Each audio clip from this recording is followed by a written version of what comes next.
Today, we're doing something that might feel unfamiliar, maybe even uncomfortable at first. But I want you to stay with me because what we're doing today is deeply healing, especially for anyone recovering from covert narcissistic abuse, emotional manipulation, or years of gaslighting that taught you to ignore your own needs. This Thanksgiving episode isn't about gratitude for the usual things. It's not about the food, the family, the friends, the blessings that people assume that you're supposed to recite.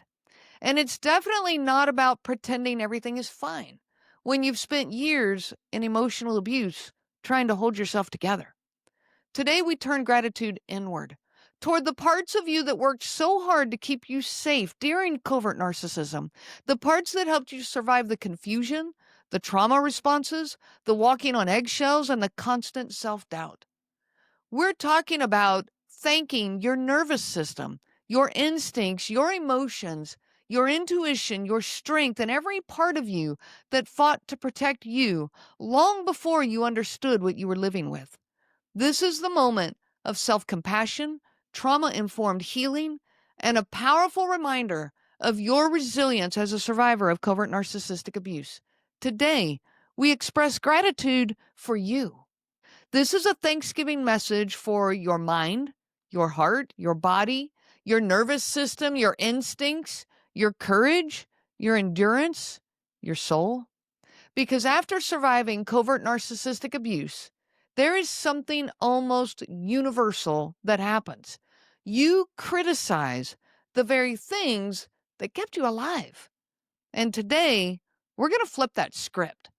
Welcome back to the Covert Narcissism podcast, where we slow down together and offer some tenderness to the parts of ourselves that carried us through the hardest moments of our life. So many survivors of covert narcissistic abuse walk around thinking that something is wrong with them. They say things like, I'm too reactive. I shut down too easily. I should have known better. I shouldn't still be struggling. I'm so stupid for staying. I'm too emotional. I'm too sensitive. I should be over this by now. And I want to speak directly into that shaming that so many of us go through. Every reaction you had was intelligent. Every emotion you felt was protective. Every behavior you developed had a purpose. Nothing about your responses was random, nothing was weakness, and nothing was failure. When we experience covert narcissistic abuse, we often blame ourselves for the very survival instincts that saved us. Your anger wasn't the problem. Your sadness wasn't the problem. Your anxiety wasn't the problem. Even your numbness wasn't the problem. The problem was the environment that forced your system into overdrive. Your system responded beautifully to an environment that was anything but beautiful. That's why today's gratitude practice is so important. You're not just expressing thanks. You are reclaiming the truth of your own integrity. I want you to begin with one of the clearest metaphors for emotional healing: hunger pains. When your stomach growls, when your blood sugar drops, when your body sends this unmistakable ache to you that you're hungry, you don't question your value. You don't think that you failed somehow. You don't hate yourself for needing something. You don't wonder what's wrong with me. You simply recognize, oh, my body is communicating with me and it's hungry.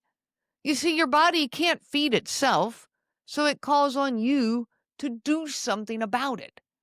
Well, emotional pain works the same way as hunger pains.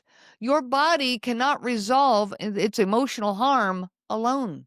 It can't fix this. It can't fix relational danger by itself. It can't protect itself without your involvement. So it sends you signals, just like the hunger pains. Anxiety is like a hunger pain. It's an emotional pain.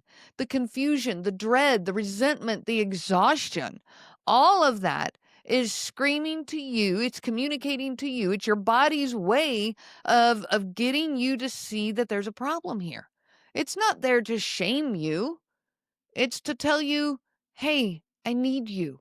Something's wrong here. Please listen. When we shame ourselves for emotional pain, it's like ignoring the hunger pain and calling ourselves weak for needing food. That's ridiculous. Your feelings here were never the issue. Your feelings were the messenger.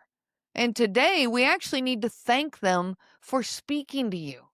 Let's move into the first set of thank you messages and start with your nervous system because it did extraordinary things to protect you in impossible circumstances. To my fight response, thank you. Thank you for rising up in the moment that I felt my truth slipping away. Thank you for pushing me to speak or defend myself or stand up, even when it fell on deaf ears. Thank you for being fierce on my behalf when my spirit felt cornered.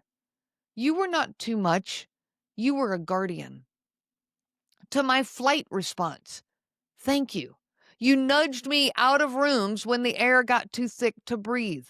You pulled me toward quiet, toward peace, toward the door, even when leaving felt impossible. You guided me away from danger long before I had the words for what danger even was. You were not avoidant, you were wise. To my freeze response, thank you. You halted movement when movement would have increased harm.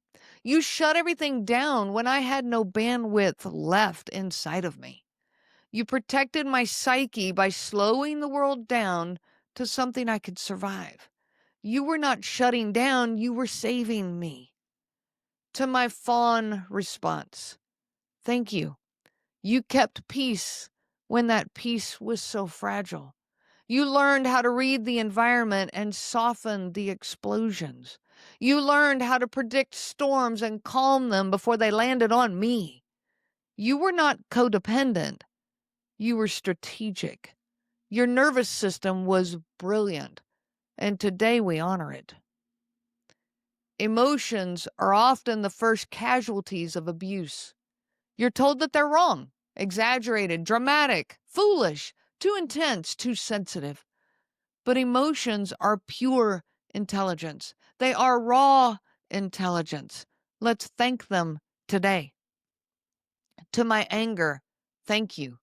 You tried to get my attention. You tried to show me the injustice. You tried to show me what crossed the line and should have been natural boundaries.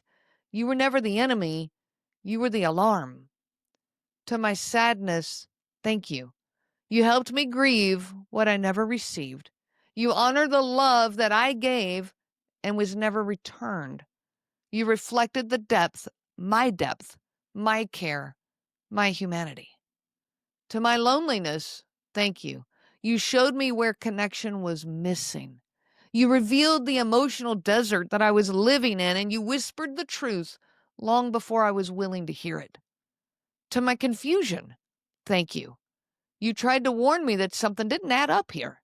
You signaled that reality was being twisted, and you were the friction between truth and illusion.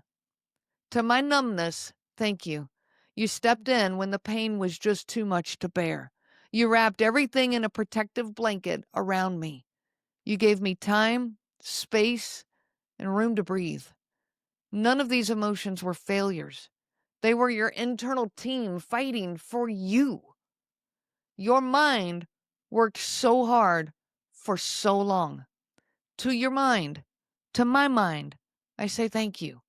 Thank you for noticing the things I ignored. Thank you for trying to make sense out of the senseless. Thank you for attempting to predict danger before it arrived. Thank you for protecting me by adapting, scanning, analyzing, overthinking, overpreparing. None of that was anxiety. None of that was the problem.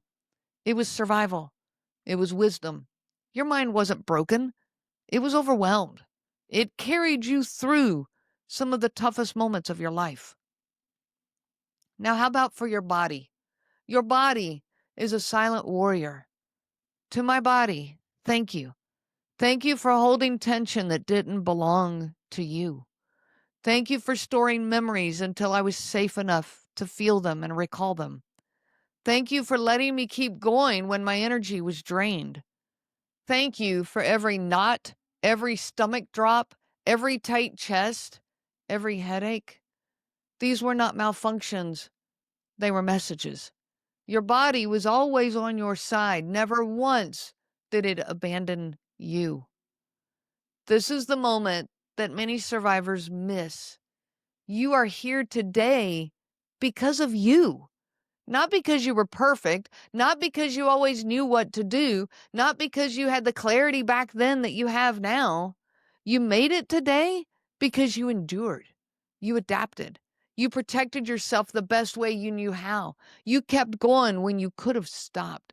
You searched for answers when everything around you told you not to. To the part of me that kept going, thank you. You saved my life. Now it's time to practice some self-gratitude today. Here's how you can turn this episode into a healing ritual. I'm going to give you a few ways here. Number one is place your hand on your chest, right over your heart. Feel your breath. Feel the warmth. If you can, get to your bare skin and place your hand over your heart. Your body is alive. Your nervous system is active. Your emotions are present. So create a line, something that you say to yourself. Something like, thank you for everything you've done to get me here. Number two is to write a gratitude letter to yourself. Thank all of these parts of you, these parts that I have just named, your anger, your sadness, your confusion, your instincts, your hope, your courage, your resilience, your body, your mind, your fight or flight mode, your nervous system. Thank these parts. Let yourself be surprised by what flows out in this letter. But write a letter to those parts of you. Number three is to eat one meal today with zero self-judgment. No criticism, no commentary, just gratitude and nourishment. The kind that your body needed back then, but it couldn't ask for. The kind that your body needed, but you couldn't have the space for it. But it's time now. One meal by yourself. Just sit with you and be grateful for who you are. Number four is to give yourself permission to rest. Rest has always been, a rebellion for survivors, but today make it a celebration. You get to rest. Give yourself that permission. Not, I can't get out of bed, I can't function. That's fine, but be grateful for it. Give yourself the space to rest. Number five is speak a phrase at least once a day, a phrase of gratitude to yourself. I honor the version of me that survived what I didn't deserve. Take a deep breath and let these words land. You are worthy of gratitude, deep gratitude, tender gratitude, loud gratitude, quiet gratitude, every kind of gratitude. You didn't get here alone. Your system carried you. Your instincts shielded you. Your emotions guided you. Your body guarded you. Your mind kept visual over your safety. And your spirit refused to give up. On this Thanksgiving Day, I want you to recognize something profound. You are your own miracle. And today, we thank the miracle that is you. I wish you so much peace on your journey of healing. You have been listening to the Covert Narcissism podcast, where we break apart the insidious nature of these incredibly destructive and infinitely frustrating individuals. If you are caught up in this crazy-making relationship and drowning in self-doubt, guilt, or rumination, please reach out to me anytime. I offer individualized live coaching in both group and individual settings. We can find the right program for you. You do not need to go through this alone. You can find all of that information on my website at covertnarcissism.com. You can also reach out to me by email at Renee, Renee, at covertnarcissism.com. I do look forward to hearing from each and every one of you. Remember, I am not a therapist, and you are not a victim. I am a coach, and you are a survivor. The information provided by Renee Swanson, Covert Narcissism Podcast, and CNG Life Coaching is for educational purposes only and is not to be used for diagnosis purposes. It is not intended to be a substitute for clinical care. Please consult a healthcare provider for guidance specific to your case. This material discusses narcissism in general. Renee shares stories from her personal experience as well as from those that she has worked with for several years. Her material does not claim that any specific person has narcissism and should not be used to refer to any specific person as having narcissism. Permission is not granted to link to or repost this material to support an allegation or support a claim that any specific person is a narcissist. That would be an unauthorized misuse of the material and the information provided. Thank you.